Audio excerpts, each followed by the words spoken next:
बिस्मिल्लाहिर्रहमानिर्रहीम। अस्सलाम वालेकुम वरहमतुल्लाहि वबरकातुहू। अल्लाहुम्मा सल्लि अला मुहम्मद व अली मुहम्मद। रब्बि इश्रह ली सदरी वयस्सिर ली अमरी वहलुल उक़दतम मिन लिसानी यफ़क़हू क़ौली। आमीन। ख़वातीन व हज़रात, आप देख रहे हैं कुतुब ऑनलाइन और मैं हूँ बिलाल कुतुब। और आज का दिन जो होता है वो आपको पता है कि क्योंकि बरकत वाला दिन है, इसलिए हमने इसको ख़ास तौर पर रखा हुआ है कि आपके साथ ऐसे मशवरे शेयर किए जाएँ कि जो आम तौर पर आम ज़िंदगी में लेना थोड़ा सा दिक्कत होता है।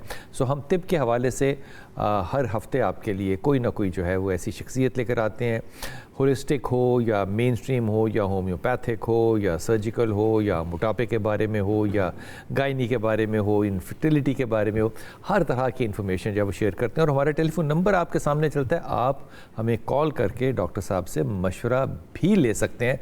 आज हमारे साथ बहुत दिनों के बाद डॉक्टर सहर चावला जो हैं, जो कि अस्सलाम वालेकुम डॉक्टर साहब। वालेकुम डॉक्टर साहब आम तौर पे कहते हैं कि न्यूट्रिशनिस्ट हैं, लेकिन ये ऐसा लफ्ज़ है माहिर ग़िज़ाइयत और न्यूट्रिशनिस्ट जो कि मेरे ख़्याल में लाहौर की DHA में बड़ा बदनाम हुआ है। मैं हमेशा कहता हूँ और मैं इसको बिल्कुल भी अखलाक के तौर पे नहीं कह रहा, दिल की गहराइयों से कह रहा हूँ कि डॉक्टर सहर चावला एक साइंसदान ख़ातून है और साइंसदान ख़ातून के साथ साथ ये हर पेशेंट को ना इंडिविजुअली देखती हैं और इंडिविजुअली उसको डील करती हैं। मुझे नहीं पता ये आपको बात कितनी अहम लगेगी, लेकिन डॉक्टरों की ज़िंदगी में ये बात बड़ी कम है। वो बात करते हैं थोक के हिसाब से, एक SOP के हिसाब से। आप गए, अब वो जो एप्लीकेशन ऑफ माइंड है ना, वो कहीं नज़र नहीं आती। और अगर एक न्यूट्रिशनिस्ट के अंदर वो डॉक्टर भी हो, मेडिकल डॉक्टर हो, और वो अपना माइंड अप्लाई करके आपको एडवाइस करे, यकीन कीजिए कि पाकिस्तान में नहीं सारी दुनिया में ये बहुत कम है। और आपके सामने होती हैं डॉक्टर सहर चावला और आपको एडवाइस करती हैं। आज हम ख़ास तौर पे डॉक्टर साहब पर बात करना चाहेंगे, एक साइलेंट किलर है ब्लड प्रेशर। एब्सोल्युटली, ये साइलेंट किलर है। Absolutely absolutely. हमें आम तौर पे पता ही नहीं चलता कि ब्लड प्रेशर है। जी बिल्कुल। ब्लड प्रेशर कैसे पता चलता है और कब ब्लड प्रेशर होगा? जी, वंडरफुल क्वेश्चन कुतुब साहब, and thank you so much for the introduction. I am humbled. अच्छा, दो बीमारियां जो आपके पास साइलेंट किलर है, वो कहते हैं कि ये कोई भी ऑर्गन नहीं छोड़ती, एक डायबिटीज़ और एक हाइपरटेंशन। कोई भी ऑर्गन नहीं छोड़ती, सब ऑर्गन। और दोनों का जो फेवरेट टारगेट है वो आपके पास किडनी होता है। उस पर खैर इंशाल्लाह आगे बात करेंगे। ब्लड प्रेशर चेक करने का बहुत आसान तरीका है, आप हर हफ्ते अपना ब्लड प्रेशर मॉनिटर करते रहें, specially once you have cross 35 और 40, क्योंकि एज के साथ जो आपकी ब्लड वेसल्स होती हैं। अच्छा, मैं बता दूं, जो हम ब्लड प्रेशर की बात करें, हम आर्टीरियल ब्लड प्रेशर की बात कर रहे हैं। आपके पास जो ब्लड प्रेशर होता है, जो सिस्टेमिक ब्लड प्रेशर होता है, वो आपकी ब्लड वेसल्स आर्टरीज के प्रेशर को ब्लड प्रेशर कहा जाता है। लोग समझते हैं कि हार्ट के प्रेशर को ब्लड प्रेशर कहा जाता है। हार्ट जिस फोर्स से पंप कर रहा है ना, आर्टरीज में जो प्रेशर क्रिएट हो रहा है उसको ब्लड प्रेशर कहा जाता है। आफ्टर 35, 40, 45 आपकी जो ब्लड वेसल्स है ना, वो थोड़ी सी स्टिफन होना शुरू हो जाती हैं, तो उसके बाद तो आपको उसको मॉनिटर करना ही करना है। उसके अलावा जिन लोगों को ओबेसिटी है, जिन लोगों को डायबिटीज़ है, जिन लोगों को यूरिक एसिड का प्रॉब्लम है, जिन लोगों को गाउट है, जिन लोगों को ऑटो इम्यून डिजीज़ हैं, इन सब लोगों को भी, या जिनका जो लाइफस्टाइल है वो बहुत सेडेंट्री है या मेंटल स्ट्रेस वाला है। मेंटल स्ट्रेस का ब्लड प्रेशर से क्या ताल्लुक है वो भी हम डिस्कस करेंगे। वो किडनीज के थ्रू ब्लड प्रेशर किस तरह रेज करता है वो भी हम डिस्कस कर सकते हैं। तो इन सब लोगों को भी अपना ब्लड प्रेशर मॉनिटर करना चाहिए। आप ब्लड प्रेशर चेक करें, आपको पता लग जाएगा। अब ब्लड प्रेशर चेक करने के लिए आमतौर पे एक डिजिटल मीटर आता है, एक दूसरा आता है जो कि मरकरी वाला है। दोनों में से बेहतर कौन सा होता है? दोनों बहुत अच्छे हैं, लेकिन मैं हमेशा मैनुअल चीज़ का ज़्यादा भरोसा करती हूँ, क्योंकि डिजिटल चीज़ का आपको कभी पता नहीं होता कि वो रीडिंग चाहे कितनी भी, हाँ, मैनुअल चीज़ हमेशा सबसे बेटर होती है। आपके पास दो रीडिंग्स होती हैं ब्लड प्रेशर में, सिस्टोलिक और डायस्टोलिक। ऊपर वाला हिस्सा, नीचे वाला हिस्सा। ऊपर वाला हिस्सा आपको ये बताता है कि आपका हार्ट जो है वो कितने फोर्स से कॉन्ट्रैक्ट कर रहे हैं, ठीक है। नीचे वाला हिस्सा आपको बताता है कि उसकी फोर्स क्या है, आर्टरीज में प्रेशर की फोर्स क्या है जिस वक्त वो रिलैक्सेशन में है, बीट्स के बीट जिस वक्त है। जो आपका ऊपर वाला हिस्सा होता है ना, जिन लोगों का सिस्टोलिक हाई होता है, वो नॉर्मली तब हाई होता है जब ब्लड वेसल्स बहुत ज्यादा स्टिफन होना शुरू हो जाती हैं। जो अगर खाली नीचे वाला हिस्सा है, उसका मतलब है कि जो वेसल्स की रेजिस्टेंस है ब्लड फ्लो को, यानी जब ब्लड ने पहुंचा कर वापस आना है, वो पेरिफेरल रेजिस्टेंस अब ज्यादा हो रही है। आमतौर पे कहते हैं कि गुस्सा आता है ब्लड प्रेशर में, ये सच है बात? ऑब्वियसली बिल्कुल ठीक है। उसकी रीज़न मैं आपको बता देती हूँ। आपके गुर्दों के ऊपर एक ग्लैंड होता है, वो एक हार्मोन सिक्रीट करता है, एल्डोस्टेरॉन। वो जो एल्डोस्टेरॉन है, उसकी लगाम जिस केमिकल के पास होती है उसको रेनिन कहा जाता है। जब आपको गुस्सा आता है ना, तो आपके दिमाग का फाइट और फ्लाइट सिस्टम एक्टिवेट होता है, sympathetic nervous system. Sympathetic nervous system जो है, आपके गुर्दे में सेल्स होते हैं, JG cells, extra glomerular cell, वहाँ से रेनिन निकालता है। रेनिन जाता है लिवर में, रेनिन लिवर में जाता है, लिवर में जाके वो एक चीज़ होती है एंजियोटेंसिनोजन, उसको कन्वर्ट करता है एंजियोटेंसिन 1 में। सॉरी थोड़ी बात लंबी है। एंजियोटेंसिन 1 जो है वो लिवर से जाता है लंग्स में, वहाँ एक और एंजाइम होता है एंजियोटेंसिन कन्वर्टिंग एंजाइम जिसको एस कहा जाता है, वो उसको एंजियोटेंसिन 2 में कन्वर्ट करता है और वो किडनी में जाके एल्डोस्टेरॉन भी सिक्रीट करवाता है, कॉर्टिसोल भी सिक्रीट करवाता है। एल्डोस्टेरॉन जब सिक्रीट होता है आपके पास किडनी सोडियम रोकती है, वाटर रोकती है, जो एंजियोटेंसिन है वो ब्लड वेसल्स को कॉन्स्ट्रिक्ट करता है, ब्लड प्रेशर रेज हो जाता है। और यही वजह है कि जिन लोगों को मैंने यहाँ पे ये बात भी एक्सप्लेन कर दी है, बहुत ज़्यादा स्ट्रेस रहता है, बहुत ज़्यादा टेंशन रहती है, वो कहते हैं ना गम किडनी को खा जाता है, कहते हैं ना वो अक्सर कि गम किडनी को कैसे खा जाता है। ऐसा नहीं है कि गम हुआ और किडनी ने सुन लिया कि मुझे गम हुआ है, गम किडनी को खा जाता है रेनिन एंजियोटेंसिन सिस्टम से। सही सही, क्योंकि आप जितनी ज़्यादा टेंशन लेंगे, जितना स्ट्रेस लेंगे, किडनी के ख़राब होने की वजह से ब्लड प्रेशर होता है या ब्लड प्रेशर की वजह से किडनी खराब? ये बहुत अच्छा क्वेश्चन है, दोनों एक दूसरे की वजह से होते हैं। अगर आपको ब्लड प्रेशर हुआ है और आपकी किडनी खराब हो गई है तो आप उसको हाइपरटेंसिव नेफ्रोपैथी कहेंगे। अगर पहले आपकी किडनी खराब थी और आपको ब्लड प्रेशर हुआ है, उसके दो नाम होंगे। अगर आपका किडनी का टिश्यू खराब है तो आप उसको पेरिफेरल हाइपरटेंशन कहेंगे कि टिश्यू की वजह से हो गई है। और अगर आपकी किडनी की ब्लड वेसल्स खराब हुई है और आपको हाइपरटेंशन हुई है तो आप उसको रीनोवेस्कुलर हाइपरटेंशन कहेंगे। अच्छा, आमतौर पर डॉक्टर साहब, मैं कॉलर हैं जो 1 मिनट वेट कर लें। आमतौर पे हम कहते हैं कि जब ब्लड प्रेशर होता है तो मैं दवाई ले लेता हूँ वरना नहीं लेता। अगर ब्लड प्रेशर एक दफ़ा हो जाए तो क्या मुसलसल दवाई लेनी पड़ेगी? अच्छा, ब्लड प्रेशर 2 टाइप की होती है। एक होती है एसेंशियल हाइपरटेंशन प्राइमरी, जो 90% ऑफ केसेस में होती है, जिसको इडियोपैथिक कहा जाता है, ठीक है। और दूसरी होती है आपके पास सेकेंडरी। सेकेंडरी की कोई कॉज होती है। सेकेंडरी की सबसे बड़ी कॉज आपके पास किडनी होती है। दूसरी कॉज आपके पास कुशिंग सिंड्रोम हो जाता है जिसमें ये एल्डोस्टेरॉन वाला सिस्टम डिस्टर्ब होता है। तीसरी कॉज आपके पास फियोक्रोमोसाइटोमा भी हो सकता है। फियोक्रोमोसाइटोमा कहते हैं एड्रीनल ग्लैंड के ट्यूमर को। और चौथी कॉज आपके पास स्ट्रेस भी हो सकती है। पांचवी कॉज आपके पास कॉन्स डिजीज हो सकती है। ज़्यादातर केसेस आपके पास प्राइमरी और एसेंशियल के होते हैं, जो कि मोस्टली लाइफस्टाइल, डायबिटीज़, मोटापा एंड ऑल ऑफ दैट इस चीज़ की वजह से होती हैं, या कभी कभी फैमिलियल भी होते हैं, जेनेटिक टेंडेंसी होती है हाइपरटेंशन की। अब मैं फिर कोई बात कहूँगी तो मुझे फार्मा वाले पकड़ लेते हैं आजकल बार बार। अब नॉर्मली हम प्राइमरी मॉडलिटी पे चले जाते हैं, उसकी ट्रीटमेंट पे चले जाते हैं। 3 आपके पास ट्रीटमेंट यूज़ किए जाते हैं। एक डाययूरेटिक यूज़ किया जाता है, ठीक है। डाययूरेटिक में होता है कि आपके पास ब्लड प्रेशर को कंट्रोल करना है ब्लड वॉल्यूम कम करके, डायरेसिस करवा के। डायरेटिक्स नहीं देते जिससे बार बार पेशेंट को पेशाब आता है, वो बाथरूम जाता है, सॉल्ट निकालता है। एक पोटेशियम स्पेयरिंग डायरेटिक्स भी होते हैं कि बॉडी से पोटेशियम ना निकले, खाली सोडियम निकले। दूसरी जो मोडेलिटी है वो वाली है एस इनहिबिटर्स। अच्छा। जो अभी मैंने आपको सिस्टम नहीं बताया रेनिन एंजियोटेंसिन, उसकी कन्वर्जन ही खत्म कर देते हैं टेंशन वाले केमिकल में। और तीसरी मोडेलिटी आपके पास आ जाती है बीटा ब्लॉकर्स की, हार्ट रेट कंट्रोल करने की। या हार्ट रेट को कंट्रोल करके ब्लड प्रेशर को कंट्रोल किया जाता है, या एंजियोटेंसिन को कि वेसल्स आपके पास सुकड़े ना, या सोडियम वॉल्यूम को कि आपके पास करें ना। लेकिन मैं ये बात कहना चाहती हूँ कि अगर ये फैमिलियल नहीं है, यानी ये जेनेटिक नहीं है, तो पहले आपको इसको लाइफस्टाइल फैक्टर से और ऐसे रूट फैक्टर्स और मिनरल्स से और हर्ब्स से कंट्रोल करने की कोशिश करनी चाहिए। और वो आप कैसे कंट्रोल कर सकते हैं वो भी मैं बता सकती हूँ। हर्ब्स के ऊपर बात करते हैं जी। सुमैरा हमारे साथ हैं। अस्सलाम वालेकुम सुमैरा।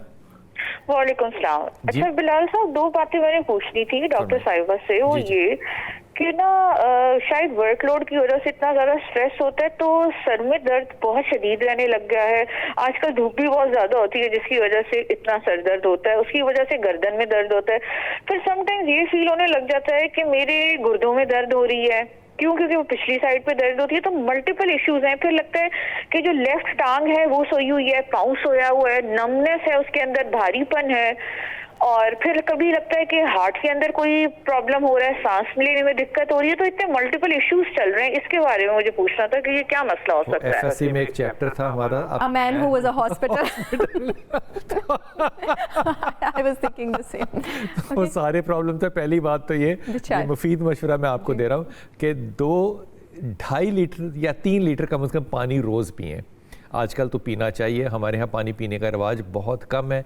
सिप कर कर के पानी पिएं, और ये सब के लिए पानी पीते रहना चाहिए ताकि आपके पानी का लेवल भी ठीक रहे, पसीना क्योंकि आजकल ज़्यादा आता है, और गुर्दों के लिए पानी पीना बड़ा ज़रूरी है। डॉक्टर साहब, ये इतने सारे मसाइल कैसे हो सकते हैं? इनको ना मैं 2-3 नज़रियों से जवाब देना चाहूँगी। एक तो मैं इनको चाइनीज़ मेडिसिन के नज़रिए से जल्दी से जवाब दे दूँ। There is a lot of energy blockage in her body, so much, बहुत सारे इमोशंस बिल्डअप हैं, बहुत सारे इमोशंस पेंटअप हैं, जो इमोशंस एक्चुअली हैं वो उस तरह वेंट हो नहीं रहे हैं। There is a lot of, मैं आपको इनको ये जो है ना, मैं आपको एक बात बताऊंगी, आप रात को ना गर्म पानी लें टब में, ठीक है, उसमें 1 टेबलस्पून डालें आप रोजमेरी ऑयल का, 1 टेबलस्पून डालें, आप रिलैक्स भी फील करेंगी मेंटली भी। ये जो आपको यहाँ दर्द हो रही है और यहाँ दर्द हो रही है, this is a lot of emotional stress building up. मैं इसके बाद इसका बायोकेमिस्ट्री में भी जवाब दूंगी। चाइनीज़ मेडिसिन में आप क्या करेंगी, आप सेब का सिरका लेंगी 1 टेबलस्पून, आप 1 टेबलस्पून रोजमेरी ऑयल लेंगी, थोड़ा सा आप हिमालयन सॉल्ट लेंगी, आपने उसमें 20 मिनट रोज पैर रखने हैं। ये आपकी बॉडी से टॉक्सिन, सिर्फ पाँव रखने हैं, ये आपकी बॉडी से, क्योंकि आप नीम गर्म पानी में आपके पैरों में हजारों पोर्स होते हैं, एप्पल साइडर विनेगर टॉक्सिन्स को बाहर लेके जाता है, रोजमेरी आपके लिम्फेटिक्स को खोलता है। There is a lot of lymphatic and energy blockage in her body. एक तो आप फ्रीक्वेंट मसाजेस भी करवाया करें, इतनी मेहनत करती हैं, बाहर निकलती हैं, तो स्पा भी जाया करें हफ्ते में 1 बार। और दूसरी बात यह है कि मैग्नीशियम, खुदा के वास्ते आप मैग्नीशियम ग्लाइसिनेट लें 500 milligram daily. Vitamin D levels जो है आप अपने चेक करवाएं, और गर्मी आ गई है, पोटेशियम का 1000 मिलीग्राम सप्लीमेंट जो है, एक तो वेल हाइड्रेटेड रहें, वो भी आप लेना शुरू करें। एंड अदर देन दैट, आमतौर पे कहते हैं पोटेशियम किडनी के लिए अच्छा नहीं है। अब पोटेशियम उसकी किडनी के लिए अच्छा नहीं है जिसकी किडनी खराब है, क्योंकि उसकी किडनी उसको फिल्टर नहीं कर पाएगी। जिसकी किडनी ठीक है उसके लिए पोटेशियम अच्छा है। अगर आपकी किडनी खराब नहीं है, आप लें पोटेशियम, क्यों ना लें, बल्कि आप लें ताकि आपका इलेक्ट्रोलाइट बैलेंस वगैरह ठीक रहे, क्योंकि हमारी पोटेशियम की जो डेली रिक्वायरमेंट है ना, वो 7500 मिलीग्राम है पर डे। मैं और आप कुतुब साहब, हम में से कोई भी 7 कप ऑफ वेजिटेबल रोज नहीं खा सकता। 7 कप ऑफ वेजिटेबल खाओ तो 7500 मिलीग्राम पूरा होता है। तो it is good to take a supplement. आप सप्लीमेंट लें, कुछ आप रिलैक्सिंग हर्ब्स लें, आप शतावरी लेना शुरू करें रात को, आप अश्वगंधा लेना शुरू करें रात को, आप अपना वर्कलोड कम करें, आप ज़रूरत से ज़्यादा स्ट्रेस ना लें, आप बेटर फील करेंगी। डॉक्टर साहब, आमतौर पे आजकल पाकिस्तान में भी बड़ा रिवाज चल रहा है कि हम हर्बल मेडिसिन ब्लड प्रेशर के लिए लेते हैं, ये कहाँ तक सेफ है और कौन सी बेहतर है? सबसे पहले तो ये कि आपका सोर्स ऑफ इंफॉर्मेशन और सोर्स ऑफ परचेज क्या है। आपको जहाँ से प्रिस्क्रिप्शन आई है वो जगह भी ऑथेंटिक होनी चाहिए। अपने डॉक्टर के पास हमेशा रिसर्च करके जाएं। ऑलवेज नो कि मैं क्योंकि आपका मेंटोर हो गया ना, आपका कोच हो गया, आप किसी स्पिरिचुअल गाइड के पास जाएंगे, साइकियाट्रिस्ट के पास जाएंगे, आप रिसर्च करके जाएंगे कि क्या उस बंदे को नॉलेज है भी। और दूसरा कि जहाँ से परचेज करते हैं वो भी आपके पास सारी रेगुलेटरी अथॉरिटी से चीज़ें अप्रूव होनी चाहिए। ब्लड प्रेशर बिल्कुल मैनेज होता है अब से, मैं करती हूँ पेशेंट्स का। मैं फिर बोल दूँगी कोलेस्ट्रॉल की दवाइयाँ भी छुड़वाती हूँ पेशेंट्स की, ब्लड प्रेशर की दवाइयाँ भी छुड़वाती हूँ, छुट जाती हैं। ब्लड प्रेशर की दवाइयाँ खुद से नहीं छोड़ते, एकदम रिबाउंड फिनोमेना हो जाता है, खुद से नहीं छोड़नी है जब तक आपका मशवरे, खास करके बीटा ब्लॉकर्स, तबीयत ख़राब हो जाएगी अगले ही दिन, तो वो आपने मशवरे के साथ ही छोड़नी होती है। आपके पास जो अश्वगंधा है, शतावरी है, जो कुछ हर्ब्स हैं, हिबिस्कस ब्लड प्रेशर को कंट्रोल करती है, डैंडलाइन ब्लड प्रेशर को कंट्रोल करती है, नेटल रूट आपके पास ब्लड प्रेशर को कंट्रोल करती है, मेथी दाना आपके पास ब्लड प्रेशर को कंट्रोल करता है, शतावरी आपके पास ब्लड प्रेशर को कंट्रोल करता है, अश्वगंधा ब्लड प्रेशर को कंट्रोल करता है, मुलट्ठी ब्लड प्रेशर को सारी चीज़ें घर के किचन में है ये सारी, बिल्कुल। लेकिन आपको ये विदाउट रिकमेंडेशन खुद से इस तरह नहीं लेनी चाहिए। ये जो मेथी दाना है, ये आमतौर पे कहते हैं कि रात को पानी में डुबो लें और सुबह उस पानी को पी लें। जी जी, ये रिकमेंडेड होता है? मेथी दाना की तासीर गर्म है। सबसे पहले तो मैं बता दूं, और मैं तासीर की बहुत फर्म बिलीवर हूं, बॉडी की तासीर एग्जिस्ट करती है, ठीक है। अगर आप की बॉडी की तासीर गर्म है ना, तो आप उसको देसी घी में लें, तासीर बैलेंस हो जाएगी। जिन लोगों की देसी घी में फ्राई करके, देसी घी में फ्राई नहीं करके, आप समझें कि मेथी दाने का पाउडर है ना, आपने उसको थोड़ा सा देसी घी के साथ मिक्स कर दिया, ठीक है। आपने उसको पानी में डाल दिया, कॉफ़ी में डाल दिया, या आपने उसको वैसे ही कंज्यूम कर लिया। उसकी रीज़न मैं आपको बताऊँ, क्योंकि जो मेथी दाना है ना, वो आयुर्वेदा में जिस बॉडी की, मुझे आयुर्वेदा बहुत मज़े की लगती है, वो जिस बॉडी की तासीर को बैलेंस करता है वो है काफा। काफा होती है, आयुर्वेदा में बॉडी की 3 तासीर होती हैं, पित्त, वात, काफा। काफा होती है ज़रा नमी और फ्लेम वाली तासीर, बलगम वाली तासीर। देसी घी जो है, अगर आपकी बॉडी की तासीर गर्म है तो वो इस काफा को बैलेंस कर देता है। आप फेनुग्रीक को उसके साथ लें, और इसका जो आइडियल टाइम ऑफ कंजम्पशन है वो सुबह है, खाली पेट है वो डेफिनेटली, और आप उसको सोक करके ले सकते हैं। इसके बहुत ज़बरदस्त रिजल्ट्स हैं। लेकिन जो लोग ओरल हाइपोग्लाइसेमिक्स ले रहे हैं, डायबिटीज़ की मेडिसिन, वो फेनुग्रीक खुद से स्टार्ट नहीं करेंगे, क्योंकि फेनुग्रीक ब्लड ग्लूकोज को नीचे लेके जाती है। जी अस्सलाम वालेकुम सादिया। क्वेश्चन करना था। जी सादिया, अस्सलाम वालेकुम। वालेकुम सलाम सर, मुझे डॉक्टर साहिबा से क्वेश्चन करना था। फरमाइए। सर, मैं जब भी सुबह उठती हूँ तो मेरे से कुछ खाया नहीं जाता। मैं कुछ भी खाती हूँ तो मुझे वॉमिट आती है। मुझे लगता है कि मुझे स्टमक का इशू है। अच्छा, तो कब से हो सुबह आप कब उठती हैं? जब भी सुबह नाश्ते के टाइम कुछ भी खाना होता है तो मेरे से खाया नहीं जाता। आपको ये कब से है? मुझे 2-3 साल से ये इशू हो रहा है। अच्छा, आपको लगता है कि डिजेशन नहीं हुई हुई आपकी ओवरनाइट? मुझे तो ऐसे ही लगता है, क्योंकि कुछ भी खाऊं तो मुझे वॉमिट आती है और मेरे से खाया नहीं जाता। डॉक्टर साहब कुछ पूछना चाहेंगे? डिवॉर्म किया अपने आप को कभी? डीवर्म किया है? नहीं। डीवर्म करना चाहिए। अच्छा, हाँ जी, डिवॉर्म करना चाहिए। कोई टेंशन है, कोई स्ट्रेस है? नहीं, स्ट्रेस भी नहीं है, कोई टेंशन नहीं है, क्यों नहीं बिल्कुल आपको ठीक स्ट्रेस? है। 400 रुपए का लीटर पेट्रोल हो गया, क्यों टेंशन में नहीं है आप? कमाल कर रही हैं आप। सारा मुल्क टेंशन में है इस वक्त, तो सारी दुनिया टेंशन में है। खुदा का वास्ता टेंशन लो, डीवर्म करो और टेंशन लो। 8,000 रुपए का टैंक फुल होता था, अब 18,000 रुपए का होता है, आपको टेंशन ही नहीं है। कमाल बता दिया आप। इन्होंने जब कहा ना मुझे टेंशन नहीं है, पहले तो मुझे इन पे रश हुआ बहुत ज़्यादा, माशाल्लाह। ठीक है, ये हमेशा रिलैक्स रहे। और दूसरी बात है कि एक तो आप एप्पल साइडर विनेगर स्टार्ट करें, हो सकता है कि स्टमक में आपके पास एसिड कम हो। ठीक है, दूसरा एक multi enzyme complex supplement start कर ले, यही चीज़ें हो सकती हैं आपके पास। और जहाँ पे उल्टी हो ना डाइजेशन के प्रॉब्लम के साथ, वहाँ होता ही पित्ते का प्रॉब्लम है। एक ना टटका सप्लीमेंट स्टार्ट कर ले ताकि आपका बाइल जो है ना वो मूव होना स्टार्ट हो। 250 मिलीग्राम ट्वाइस डेली विद मील। और कड़वे हर्ब्स लें। अगर आपका बाइल मोबिलाइज नहीं हो रहा ना तो नौजिया होता है खाने के साथ, कड़वे हर्ब्स में आप करेला लेंगी, अदरक हेल्प करेगा। जितने भी पंजेंट हर्ब्स है ना, मेथी दाना को आयुर्वेदा में टिटका कहा जाता है, कड़वा। ठीक है, तो आप ये हर्ब्स इस्तेमाल करें, आप देखें इंशाल्लाह आपका बाइल मूव करें। ये जो डॉक्टर साहब ने कहा ना डीवर्म करने का, ये सारे लोग वैसे देख लें, बच्चों को भी करना चाहिए, बड़ों को भी। पाकिस्तान में जिस तरह का हमारा लाइफस्टाइल है ना, हमें 3 महीने में एक दफ़ा डीवर्म कर लेना। बिल्कुल कर, सबको करना चाहिए। ये डीवर्म ज़रूर करना चाहिए, क्योंकि पाकिस्तान में और इंडिया में, बांग्लादेश में, नेपाल में ये वर्म का जो प्रॉब्लम है ये बहुत ज़्यादा है। इसको ज़रूर देखिएगा। जी अस्सलाम वालेकुम। कॉलर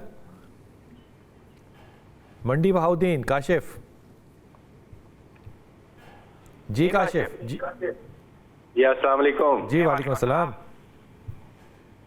जी जी अस्सलाम वालेकुम सर, आवाज़ आ रही है? जी बिल्कुल आ रही है काशिफ, हुक्म। काशिफ आप टेलीविजन बंद कर देंगे ना तो आसान होगा बात करना। म्यूट कर। मेहरबानी बड़ी। बेसिकली मैं ना बात करना चाह रहा था, जो मेरी मिसेस है उनका थोड़ा सा इशू है। जी जी, तो उस सिलसिले में थोड़ी डिस्कस करनी है। फरमाइए काइंडली फरमाइए। मिसेस का ना इशू ये है कि हम वैसे तो ये डॉक्टर सैरिश जो है इनसे मिलने की कोशिश की, इनका नंबर ही नहीं मिल रहा, इनकी क्लिनिक का नंबर ही नहीं मिल रहा था। तो मैंने कहा आज प्रोग्राम देखा तो मैंने कहा चलें बात कर लेते हैं यहीं पे। यार डॉक्टर तो साहब ये ना के मिसेस बारे में यकीन करें, ये बात गलत है, क्योंकि मैंने जब भी जिसको भी कहा है ना वो मैसेज कर देते हैं, ये रिस्पॉन्ड होता है आगे से। ना मिलने वाली तो बात ही नहीं है भाई। गार्ड यकीन करेंगे, एक दफा तो नंबर ही उनका गलत मिला है जो डॉक्टर साहब का, तो दूसरी दफा कॉल की है तो बात हुई है, लेकिन वो उन्होंने कहा जी कि ये डॉक्टर नहीं है, डॉक्टर आपने नंबर गलत। अभी चले आप मसला बताइए क्या बात है। चलें ये बात। हाँ अस्सलाम वालेकुम। जी वालेकुम सलाम। जी मेरा बेटा, मुझे ना पूछना था कि मुझे ना कोलेस्ट्रॉल है और मैंने अपने टेस्ट करवाए थे तो प्री डायबिटीज भी निकला है। तो अच्छा। मुझे टेंशन हो रही है, इसका कैसे हल निकालूं? कोई डाइट प्लान वगैरह बताएं। इसलिए मैं आपसे मिल के आपको सारी डिटेल बताना चाह रही थी, तो आपसे मुलाकात नहीं हुई, ज़ाहिर है मेरे को टाइम नहीं मिला। आप कहाँ रहती हैं बेटा? हम मंडी बहाउद्दीन। अच्छा, आपने जहाँ कॉल किया ना, आप डॉक्टर साहिबा का यहाँ से नंबर ले लें, इनके पीए का नंबर, आप उनको मैसेज कर देंगे, वो रिस्पॉन्ड करेगा आगे से। इसमें तो मुझे तो कोई इशू नहीं नज़र आता कि इतना दिक्कत है डॉक्टर साहिबा को मिलना। डॉक्टर साहिबा इज अवेलेबल? नहीं ज़ाहिर आगे जो रखे हुए होते हैं ना इनके, जिनसे लेनी पड़ती है, अपॉइंटमेंट लेनी पड़ती है, तो फिर ही मिलता है ना। तो ज़ाहिर इनको बताया जाएगा तो फिर ही मिलेगा ना नंबर। मैं आपके दुख में बिल्कुल बराबर का शरीक हूँ, लेकिन वो कभी मसला हुआ नहीं है। मैं खुद डॉक्टर साहिबा का बड़ा पेशेंट हूँ ना। मसला ये है, और मैं लोगों को रिकमेंड करता हूँ, किसी का मसला होता नहीं है, रिस्पॉन्ड आता है उनके नंबर से ना। मुसीबत ये है, मुल्क में नहीं, मुल्क से बाहर भी रिस्पॉन्ड कर देती हैं। आप नंबर ले लीजिए, आप उनको मैसेज कीजिए। कितनी उम्र कितनी है आपकी बेटा? मेरी 40 प्लस। प्लस से मतलब 49? नहीं हाँ, प्लस से क्या मतलब? 41। अच्छा, आपको डायबिटीज भी है? डायबिटीज में HB1C कितना है आपका? HB1 मेरा कम आया था ना, 7 आया था, तो मैंने अब फिर दोबारा करवाया तो 10 हुआ है, 10 पॉइंट। पहले 7 कम था, खैर से 7 बहुत ज़्यादा है। डायबिटिक हैं आप बॉर्डर लाइन नहीं है, आप ठीक ठाक डायबिटिक हैं। आप 10 है कह रही हैं। आप 10 है, आप ठीक ठाक डायबिटिक हैं, आप खतरनाक हालत तक। और इसमें कमाल है। डॉक्टर साहब क्या करें? एक तो मैं इनको कहूंगी कि अगर अभी इन्होंने ओरल हाइपोग्लाइसेमिक शुरू नहीं किए ना तो उनको मत शुरू करें। डायबिटीज शुरू नहीं की तो मत करें। एक तो अब इट्स हाई टाइम, बहुत ही ज़्यादा बढ़ गया, खतरनाक हद तक बढ़ गया, तो इसको टेंशन ना लें। खतरनाक से मेरी मुराद है कि बहुत ज़्यादा आपका हो गया। तो आप अच्छा अपॉइंटमेंट के लिए जो भी मैसेज करते हैं उनको 24 घंटे के अंदर रिप्लाई आ जाता है और 3 दिन के अंदर का स्लॉट मिल जाता है। हाँ, जो कहानियाँ लिख के भेजते हैं उनको रिप्लाई नहीं आता, सीधा अपॉइंटमेंट का मैसेज करें जी। अच्छा खैर, एनीवेज तो अभी कुछ हर्ब्स के कॉम्बिनेशन ये स्टार्ट कर सकती हैं जो हम इनको गाइड कर सकते हैं। करेले का, दालचीनी का, मेथी दाना का। उसके साथ ये फॉरन बी कॉम्प्लेक्स सप्लीमेंट स्टार्ट करें, 1 daily empty stomach. Magnesium start करें, पोटेशियम ये स्टार्ट करें, विटामिन ई स्टार्ट करें, बर्बरीन स्टार्ट करें 500 मिलीग्राम 1 डेली एम्प्टी स्टमक, और स्ट्रिक्ट इंटरमिटेंट फास्टिंग स्टार्ट करें। ठीक है, स्नैकिंग फिलहाल आप बिल्कुल कंप्लीटली छोड़ दें, नहीं करना, स्नैक बिल्कुल भी ना करें, बिटवीन मील्स नहीं खाना। और ये जो इंटरमिटेंट फास्टिंग है ये 14 से 16 घंटे नहीं होगी तो काम ही नहीं करेगी। हाँ, कम से कम 16 घंटे से तो स्टार्ट करें। ना कम से कम। और मैं उन पेशेंट्स के साथ मैं समझती हूँ कि लोगों को नहीं आदत होती इतने स्ट्रिक्ट डिसिप्लिन की, लेकिन जितना कंट्रोल कर सकते हैं शुरू में कंट्रोल करें। मेरे पास कुतुब साहब बहुत सारे ऐसे पेशेंट्स आते हैं जिनको ना मैं पहली बार डाइट प्लान डिनाई कर देती हूँ, क्योंकि मुझे लगता है उनमें इतना लैक ऑफ डिसिप्लिन है अभी कि पहले तो वो 2 महीने डिसिप्लिन तो ठीक करके आए ना, फिर उसके बाद आप डाइट। तो इनका वो मुझे थोड़ा सा पता नहीं क्यों लग रहा है कि इनको थोड़ी सी डिसिप्लिन की ज़रूरत है। पहले आप इंटरमिटेंट फास्टिंग की खुद को आदत डालें, सुबह 1 घंटा वॉक करने की आदत डालें, रात को जल्दी सोएं, सुबह जल्दी उठे, गंदम, दूध, मीठा, तला हुआ जंक छोड़ें, ये सप्लीमेंट स्टार्ट करें। कुछ हर्ब्स भी आपको हम सजेस्ट कर सकते हैं अगर आप अपॉइंटमेंट लें। अभी डाइट प्लान से आप बहुत दूर हैं, अभी आपको बेसिक चीज़ें सीखने की ज़रूरत है। आपने 16 घंटे जो है ये खाना नहीं है, उसका मतलब यह है कि दोपहर के खाने के बाद, और वो खाना भी है वो बड़ा मुनासिब होना चाहिए। उसके बाद आपने अगले दिन नाश्ते तक कुछ नहीं खाना, आपने सिर्फ कॉफ़ी पीनी है ब्लैक, बगैर शुगर और मिल्क के, या आप पानी पी सकती है या आप कहवा पी सकते हैं। पहले ये डिसिप्लिन लेकर आएँ, 1 घंटा वॉक करें, यहीं से बहुत फ़र्क पड़ेगा। लेकिन ये 7 आया फिर वो 10 हो गया, ये अच्छी बात नहीं है। आपने कहानी नहीं लिखनी, सिर्फ मैसेज करना है कि मैं ये हूँ, मेरी कुतुब ऑनलाइन में आपसे बात हुई थी, I need an appointment, done. Doctor साहब रिस्पॉन्ड करते हैं। भाई मुझे कभी बुरा तजर्बा हुआ हो तो मैं आपसे अर्ज़ करूं, मुझे बुरा तजर्बा हुआ नहीं है। बल्कि कल सुबह एक अमेरिका से कॉलर थी फैमिली, वो बाकायदा मेरा शुक्रिया अदा कर रहे थे कि डॉक्टर साहबा ने उनको बड़ा अच्छा डील किया। डॉक्टर साहबा कमाल बात करते हैं जी। अस्सलाम वालेकुम। वालेकुम। आसमा हुक्म बेटा। जी जी जी जी सर, मैंने अपनी बेटी के बारे में पूछना था। मेरी बेटी 13 साल उम्र है जी। उसका ना सुबह नाश्ता करवाती हूँ ना, स्कूल के वक्त जाती है तो नाश्ता नहीं करती, कहती है पेट में दर्द है, पेट में दर्द बहुत होता है। अच्छा। खाया नहीं जाता कुछ भी। अच्छा। जैसे उल्टी मतली महसूस होती है। अच्छा, तो फिर कब आके खाना खाती है? दोपहर को? दोपहर में आके खाती है, फिर कहती है मुझे बहुत भूख लग रही है। अगर थोड़ा लेट हो जाए खाना तो फिर वो भूख मर जाती है, फिर कहती है मुझसे खाया नहीं जा रहा। कॉलेज स्कूल में कुछ खाती है? स्कूल में नहीं, लंच लेके जाती है। अगर कभी कभी जो पराठा अंडा लेके चली गई, ब्रेड लेके चली गई, तो ये लंच होता है इसका। दूध तो नहीं पीती है? लैक्टोज इंटॉलरेंट तो नहीं है कहीं तभी पेट में? जी दूध पीती है? दूध रात को पीती है, वो भी कभी कभार सुबह। हाँ जी, दूध बहुत कम पीती है। दूध रात वाला बंद कर दें, पहली बात तो ये जी। उसके बाद 13 साल का बच्चा डीवॉर्म भी करना चाहिए डॉक्टर? जी बिल्कुल। एक 3 चीज़ें हो सकती हैं सुबह स्कूल के टाइम। एक तो वही रात को कुछ ऐसा ले रही हैं कि सुबह पेट में दर्द होता है, रात को दूध ले रही हैं, मुझे लग रहा था लैक्टोज इंटॉलरेंट हो सकती हैं। और अगर मैं प्लीज़ सब माओं को ये बताना चाहूँगी, अगर आपके बच्चे को दूध सूट नहीं करता तो ज़बरदस्ती मत दें। आप उनको लीकी गट करा देंगे इसी तरह, उनका गट टीयर कर करके। अगर उनमें लैक्टेज नहीं है, नहीं बनेगा, तो आप दूध और गंदम ज़रा इनका छुड़वाएं। हो सकते इसी से मुझे लगता है इनका पेट दर्द ठीक हो जाना। दूसरी रीज़न डीवॉर्म हो सकती है, तीसरी रीज़न सुबह स्कूल की एंग्जाइटी हो सकती है। जी, कमाल हो गया, आसान काम हो गया। दूध आपने छुड़वा देना है, गंदम आपने गंदम का मतलब होता है गंदम या गंदम की बनी हुई कोई भी चीज़। आप ये नहीं कह सकते कि रोटी छुड़वा दी है लेकिन बेकरी आप खिलवा रहे हैं, ऐसा नहीं हो सकता। इनडायरेक्ट जो गंदम होती है ना, जैसे हलीम के अंदर इनडायरेक्ट गंदम, वो भी आप छुड़वा दें। गंदम से परहेज़ कराएं बच्ची को। पहली बात, बच्ची को जो दूध है रात को वो देना बंद करें। इससे फ़र्क पड़ेगा, नहीं फ़र्क पड़ेगा तो डॉक्टर साहब से आपने फिर रब्ता करना है। अब लेंगे जनाब हम वक्फ़ा, और डॉक्टर सहर चावला हमारे साथ रहेंगी। आप कॉल कर सकते हैं और मशवरा ले सकते हैं। वालेकुम अस्सलाम, बिलाल भाई कैसे हैं? करम अल्लाह का। क्या नाम भाई आपका? मोहम्मद नुमान नाम है मेरा, मैं टी से बात कर रहा हूँ। जी जी फरमाइए मोहम्मद नुमान।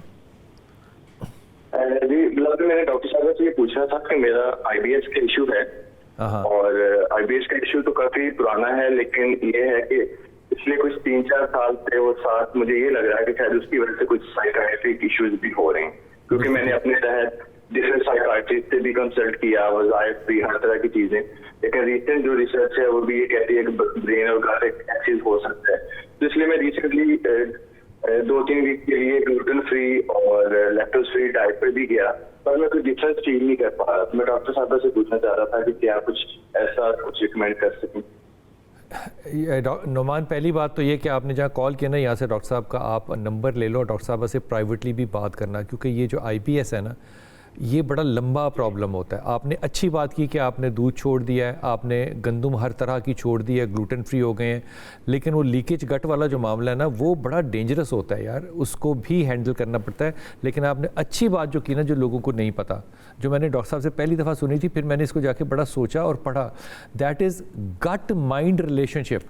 गट माइंड रिलेशनशिप, ये बिल्कुल आपकी बात दुरुस्त है, और आपने बड़ा अच्छा सवाल किया कि मुझे फिर साइकोटिक प्रॉब्लम्स भी होने लग गए। डॉक्टर साहब, मिले बगैर फैसला कैसे कर सकते हैं कि क्या ट्रीटमेंट किया जाए? बहुत आसानी से 3-4-5 चीज़ें पूछिए। एक आईबीएस विद कॉन्स्टिपेशन है या आईबीएस विद डायरिया, या दोनों है? हाँ जी नुमान।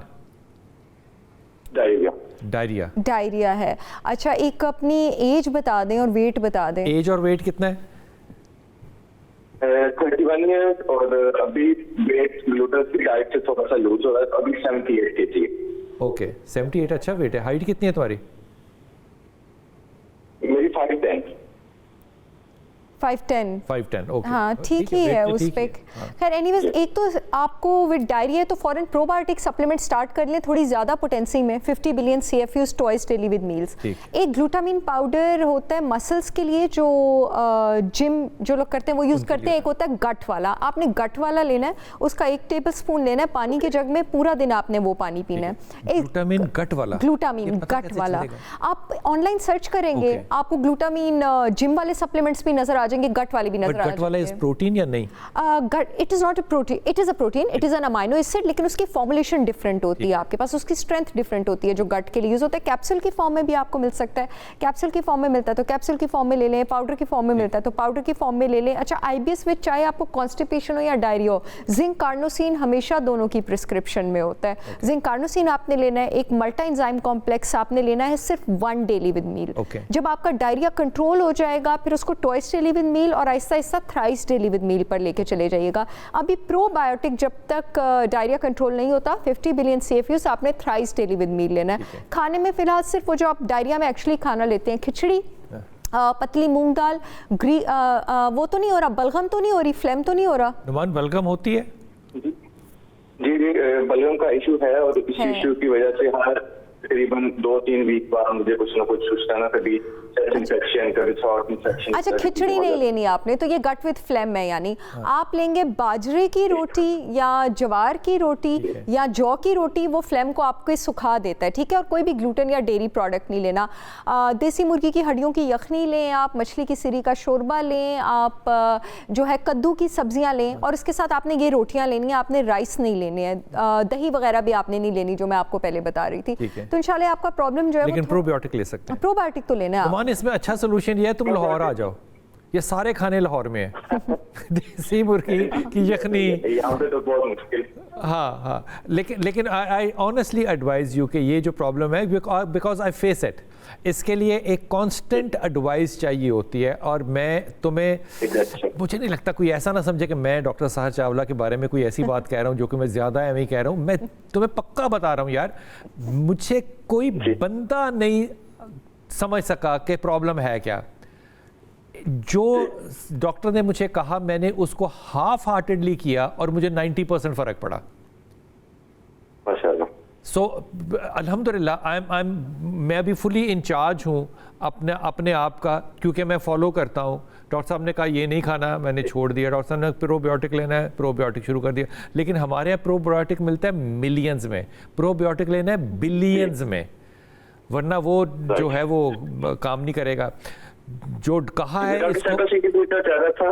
हाँ जी, जो प्रोबायोटिक्स की बात कर रहे हैं, कोई सिंगल स्ट्रेन है या मल्टीपल आते हैं? मुझे किस फोकस पे प्रोबायोटिक्स है, सिंगल स्ट्रेन बैक्टीरियल सेल है या कुछ क्या है इसमें? आप जब ऑनलाइन सर्च करेंगे ना, प्रोबायोटिक के 3 स्ट्रेन्स होते हैं बेसिकली जो आपने लेने होते हैं, लैक्टोबैसिलस, बिफिडोबैक्टीरियम, एसिडोफिलिस। जितनी भी अच्छी कंपनीज हैं उनमें ये तीनों स्ट्रेन कंबाइंड होता है एक ही बॉटल में। आपने सर्च करनी है पोटेंसी, इसका यूनिट होता है CFU, colony forming unit. 50 billion CFU वाला जो भी कंपनीज ये प्रोबायोटिक्स बनाती हैं वो आम कंपनीज होती ही नहीं है, किसी भी अच्छी कंपनी का ले लीजिएगा, ठीक है? ये मिल जाएगा आपको। नंबर ले लो यहाँ से, डॉक्टर साहबा से आप रब्ता करके ना, जो गाहे बगाहे जो है वो मसला, क्योंकि ये जिनको IBS होता है ना यार, उनकी ज़िंदगी अजाब होती है। ट्रैवल नहीं कर सकते, जा नहीं सकते, कहीं जाके खाना नहीं खा सकते, शादियाँ नहीं अटेंड कर सकते, लेकिन ये मैनेजेबल है अगर आप इसमें अपनी डाइट का और मशवरे का ख्याल करें। जी अस्सलाम वालेकुम कॉलर। अस्सलाम वालेकुम। जी राहिला मानसेरा से। जी मेरा प्यारा बच्चा, हुक्म करम अल्लाह का, हुक्म कीजिए। सर मेरी बेटी है, हाँ 13 साल की एज है। 13? तो जी 13 साल की है। 13 साल की, ठीक। तो उसकी टांगों में बहुत दर्द रहता है, डॉक्टर को भी दिखाया, डॉक्टर ने चेक वगैरह किए, टेस्ट वगैरह किए, तो उन्होंने कहा कोई परेशानी वाली बात नहीं है। डॉक्टर साहब ने टेस्ट क्या किया ये बताना जरा। सर एक उन्होंने यूरिन का टेस्ट किया था और एक ब्लड का टेस्ट किया था। अच्छा, तो दवाइयाँ वगैरह उन्होंने दी, उनका कोई इतना खास इशू नहीं है, तो लेकिन उन दवाइयों से उसको आराम नहीं है ना। दवाइयाँ क्या दी हैं? दवाइयाँ बताओ जरा, क्या किस चीज़ की दवाइयाँ? दवाइयाँ दी हैं? अभी जरा मैं साइड पे हूँ, दवाइयाँ तो घर पे होंगी। नहीं, दवाइयाँ विटामिन्स की बात कर रही हो या कोई पेन किलर्स हैं? नहीं, बस जैसे उन्होंने 2 सिरप दिए थे पीने के लिए और एक साथ में दवाई दी थी। विटामिन की तो नहीं थी, लेकिन मतलब उन्होंने बोला था ये दवाई साथ में आप इस्तेमाल। ये रात को दर्द होती है या सारा दिन रहती है? पूरा दिन रहती है, मतलब दवाइयों के इस्तेमाल के साथ भी। जैसे स्कूल से आती है तो भी बोलती है मेरी टांगों में दर्द है। हड्डियों में होती है? हड्डियों में या मसल्स में? ये भी बड़ी इशू है। ये मसल्स में दर्द है। मसल्स में होती है। ठीक होगी, कोई बात तो नहीं और कुछ नहीं। खाती पीती ठीक है? पेट तो नहीं खराब रहता? हाँ। नहीं ये कोई इशू नहीं। डाइट ठीक है उसकी बच्ची की? जी डाइट बस सब्जियां वगैरह नहीं खाती, वैसे गोश्त वगैरह चिकन वगैरह हो तो फिर खा लेती है। कुछ भी नहीं है कुतुब साहब, थोड़ी सी मुझे तो न्यूट्रिएंट्स की डेफिशिएंसी लग रही है। अगर आपकी रात को मसल्स में दर्द होना तो वो होती है कैल्शियम की डेफिशिएंसी, अगर पूरा दिन रहना वो मैग्नीशियम की होती है, इसलिए ये क्वेश्चन पूछा था। एक तो मैग्नीशियम सप्लीमेंट बच्ची को 13 साल की आप एडल्ट डोज दे सकते हैं, 500 मिलीग्राम रात को सोने से पहले। बिल्कुल। ये जो इन्होंने टेस्ट किया है इसमें इन्होंने विटामिन डी करवाया?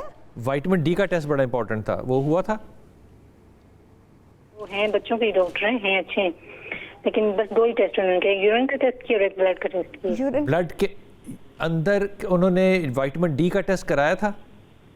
नहीं, ये तो उन्होंने नहीं बताया, बस टोटल 2 अच्छा, टेस्ट। ये अच्छे डॉक्टर साहब ने यूरिन का टेस्ट क्यों कराया था और विटामिन डी का क्यों नहीं कराया था? अब ये तो नहीं पता होगा, आपको पता है, आवाम तो जो लिख के दे तो वो करवा देती। तो आपने अच्छे का फैसला कैसे किया? विटामिन डी का टेस्ट बड़ा मतलब पेटेंट था, करना चाहिए था। अच्छा, तो मैं ये जानना चाहती हूँ, आप मुझे विटामिन डी का टेस्ट कराना है जरूर। B12 का भी? B12 का टेस्ट करवाना है जरूर। का भी कुछ भी नहीं ठीक हो जाएगी। एक तो विटामिन डी और B12 का करवाएं, मुझे यकीन है इन दोनों में से एक की कमी होगी। विटामिन डी के इंजेक्शन लगवाएं और अगर B12 की कमी नहीं भी हुई तो 1 महीना इसको हर हफ्ते एक इंजेक्शन लगवा दीजिएगा, she will feel better. Magnesium का और B कॉम्प्लेक्स सप्लीमेंट भी स्टार्ट करवा दें, बिल्कुल ठीक हो जाएगी इंशाल्लाह ताला। ये सुन लेना, अगर नहीं याद रहेगा तो इसको यूट्यूब पे जब प्रोग्राम आता है तो देख लेना और अच्छे डॉक्टर साहब को भी समझाना कि डॉक्टर साहब आप बहुत अच्छे हैं, लेकिन यूरिन टेस्ट नहीं करवा लिया आपने और आपने विटामिन डी टेस्ट का नहीं कराया, विटामिन बी का नहीं करवाया, तो अल्लाह ताला आपको हदायत दे। वक्फा लेंगे, वापस आएंगे। बिस्मिल्लाहिर्रहमानिर्रहीम। मुझे बड़ी खुशी होती है डॉक्टर साहब, आपके जो मुरीदैन हैं, पेशेंट तुनीमी में कह रहा है वो इटली में भी मौजूद हैं और आपको देख रहे हैं। ये कमाल बात है, इतना ज़्यादा टाइम डिफरेंस के साथ भी। ज़ाहिर है इसको फॉलो अप किया होगा फेसबुक पे कि डॉक्टर साहब ने आना है। Very kind of you. और हमारे साथ कॉलर हैं। अस्सलाम वालेकुम। अस्सलाम वालेकुम। वालेकुम अस्सलाम। जी नईम भाई, कहाँ से बात कर रहे हैं? जंग से बात कर रहा हूँ। जी हुक्म कीजिए नईम भाई। मेरा ना बीपी बहुत अप रहता है, मतलब ना 160 170 पे जाता है। ऊपर का 160 170 रहता है? जी। और नीचे का? नीचे का 90 100। वजन कितना है? कोई वजन कितना भाईजान आपका? वजन मेरा 85 है। और हाइट कितनी है? हाइट 5 फुट 5 इंच है। पहले तो वजन थोड़ा सा कम करो ना।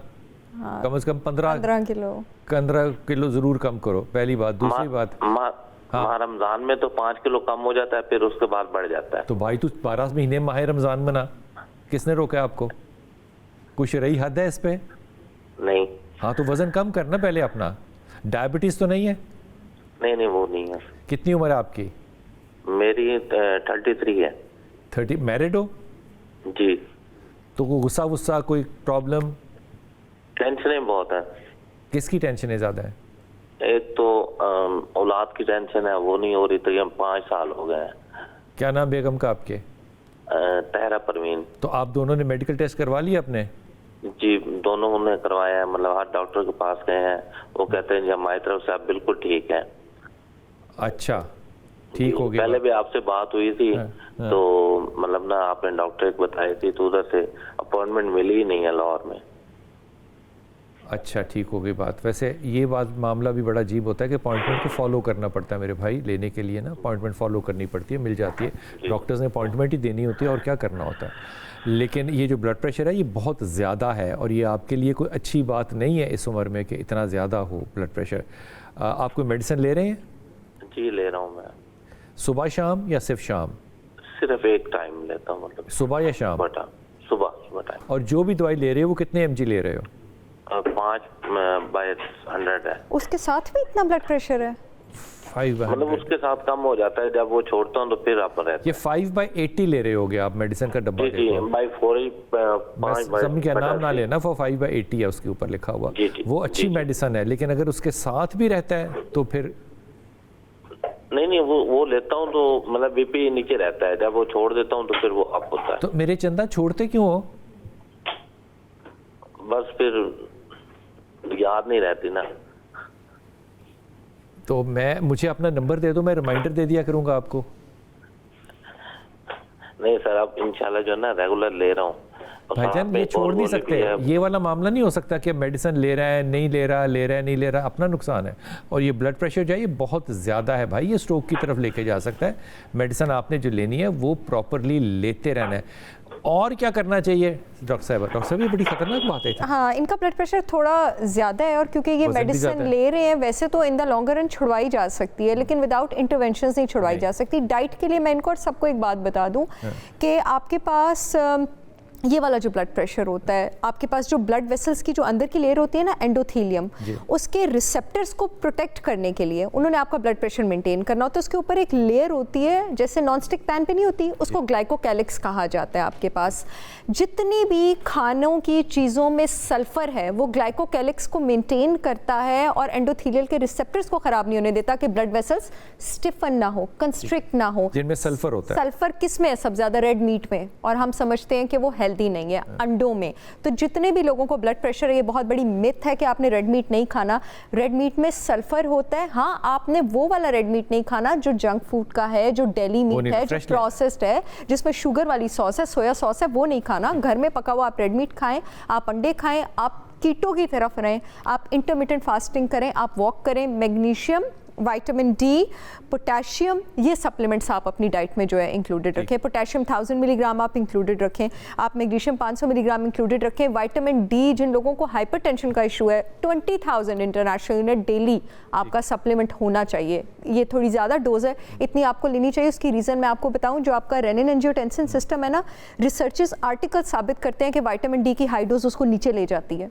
ब्लड विटामिन डी की अगर आप 20,000 डोज डेली लेते हैं ना over a sustained period of time, वो रेनिन एंजियोटेंसिन को डाउन रेगुलेट कर देता है। वंडरफुल। या दैट्स वंडरफुल। ये किडनी के लिए भी अच्छा है। ये किडनी के लिए भी बहुत अच्छा है, आपके स्ट्रेस के लिए भी। And he can start taking ashwagandha also. ठीक है। अश्वगंधा बहुत से लोग दे रहे हैं, कैसे पता चलता है कि अश्वगंधा अच्छा वाला अश्वगंधा है कि बुरा? आप अच्छी जगह से लें, आप किसी अच्छे ऑर्गेनिक स्टोर से लें, ठीक है। आपने सिंथेटिक सप्लीमेंट भी लेना है तो आप FDA अप्रूव्ड लें, आपने हर्बल लेना है तो ISO और फूड अथॉरिटी से अप्रूव्ड ब्रांड्स का लें, आप अच्छा लें। बहुत अच्छी बात। और वज़न कम करें भाई, वज़न आपका जो है वो ज़्यादा है। और ये जो बात कर रहे हैं ना, ये सबके लिए बात है कि अगर आप मेडिकेशन पर हैं तो एडवाइस के बगैर डॉक्टर के आप ऑफ एंड ऑन नहीं कर सकते। ना आपको करना चाहिए कि अभी करूँगा फिर नहीं करूँगा, ये अपने साथ खेल ना खेलें। डॉक्टर साहब, किडनीज़ के ऊपर किडनी पेशेंट जो है, क्या वो वाइटामिन्स को ले सकता है? उस पर किडनी का कोई फ़र्क, या वो हर्बल चीज़ें ले सकता है? अच्छा, जो किडनी पेशेंट है ना, मैं उनको हर्ब्स और सप्लीमेंट्स रिकमेंड नहीं करती हूँ। वो इसलिए क्योंकि और उनकी डाइट भी बड़ी रिस्ट्रिक्टेड होती है। जैसे हम उनको डेयरी रिकमेंड नहीं करते हैं, डेयरी में फॉस्फेट ज़्यादा होता है, फॉस्फेट ज़्यादा होगा तो वो किडनी के लिए डैमेज हो जाएगा एंड ऑल ऑफ दैट। तो अगर आपको किडनी का कोई भी इशू है, इवन कि जो मेरे पास भी पेशेंट्स आते हैं, मैं उनको कहती हूँ अगर कोई सप्लीमेंट अदरवाइज अमृत भी है ना तो इस वक्त आप नहीं ले सकते हैं। अगर आपका ग्लोमेरुलर फिल्ट्रेशन रेट ठीक नहीं है, आपका क्रिएटिन रेशो ठीक नहीं है, अगर आपके यूरिन में प्रोटीन्स आ रही हैं, ठीक है, या ब्लड आ रहा है, इसका मतलब है कि किडनी ठीक तरह फिल्टर नहीं कर, तो फिर नहीं ले सकते। जी अस्सलाम वालेकुम अदरीस जी, इदरीस भाई, अदरीस भाई तुरबत से जी, सलाम अलैकुम। वालेकुम सलाम। जी बिलाल साहब, मेरे मैदे का मसला है, डॉक्टर साहब से पूछना था। पूछिए पूछिए, सुन रही हैं आपको। कि मैं जब भी खाना खाता हूँ तो मेरे पेट में दर्द होता है। और क्या खाते हैं तो रोटी ज्यादा क्या खाते हैं आप, क्या किस तरह का खाना खाते हैं आप? ये दिन को रोटी, रात को चावल। हर खाने के बाद पेट में दर्द होता है? जी, ये ज्यादातर रोटी खाने से। हाँ, तो बस फिर गंदुम छोड़ दें आप। आपको गंदुम छोड़नी पड़ेगी। गंदुम या गंदुम की बनी हुई कोई भी चीज़। अब ये नहीं हो सकता कि आप रोटी छोड़ दो, डबल रोटी को नरम है वो शुरू कर दो, नहीं वो भी नहीं कर सकते। गंदुम से बनी हुई कोई चीज़ छोड़ दो, इसे कहते हैं ग्लूटेन एलर्जी। सो ग्लूटेन की जो एलर्जी हो उससे ये दर्द जो है ये हो जाता है। लेकिन डॉक्टर साहब आमतौर पे जिनको ग्लूटेन एलर्जी होती है उनको लैक्टोस एलर्जी भी होती है? नहीं, ये इंडिपेंडेंटली जो है वो एग्जिस्ट कर सकते हैं, ज़रूरी नहीं है ये हमेशा को एग्जिस्ट करें। लेकिन नॉर्मली जिन लोगों में ग्लूटेन का प्रॉब्लम होता है उनमें दूध से प्रॉब्लम क्यों होता है? वो लैक्टोस से नहीं होता, लैक्टोस दूध का कार्बोहाइड्रेट है, वो उनको केजीन से प्रॉब्लम होता है। अच्छा। जो केजीन है वो दूध का प्रोटीन है। जो लीकी गट वाले पेशेंट्स होते हैं ना उनको फिर हर बड़े प्रोटीन से प्रॉब्लम होता है। तो ग्लूटेन गंदुम का प्रोटीन है, केजीन दूध का प्रोटीन है। तो लोग ये समझते हैं कि हमें लैक्टोस से प्रॉब्लम है, हालांकि केजीन से हो रहा होता है। अच्छा, जो दूध है अगर किसी को है इससे एलर्जी तो वो दूसरे जो अल्टरनेटिव दूध है वो ले सकते हैं? आप प्लांट बेस्ड मिल्क ले सकते हैं, ओट मिल्क ले सकते हैं, आलमंड मिल्क ले सकते हैं, कोकोनट मिल्क ले सकते हैं, बहुत अच्छा रहता है वो। डॉक्टर साहब बहुत शुक्रिया, आपके साथ टाइम जो है वो बिल्कुल पता नहीं चलता। और बाहर के शहरों और बाहर से बड़े सारे इंटरनेशनल कॉलर्स भी जब आते हैं तो बड़ा मज़ा आता है। दैट मीन्स कि डॉक्टर साहिबा के जो मुरीदैन है, पेशेंट्स नहीं मुरीदैन जो है वो डॉक्टर साहिबा को सुनते भी हैं और फॉलो भी करते हैं। दुआ में भी याद रखिएगा, अल्लाह आपको सानिया दे और सानिया बांटने वालों में से रखे।